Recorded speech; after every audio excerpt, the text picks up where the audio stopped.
Ito, second video ko na. Sa O2O pa rin. Ano ba to? Sorry.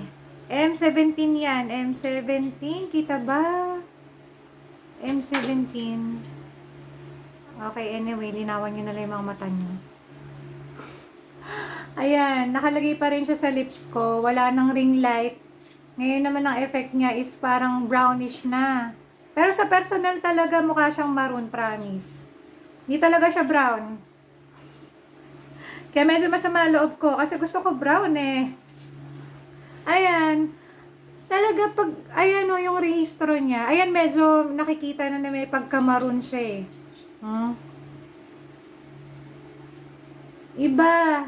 Kaya nabudol ako eh kasi talagang yung mga nakita ko sa TikTok eh, brown talaga. May pagka-brown. Pero ito talaga, maroon talaga siya.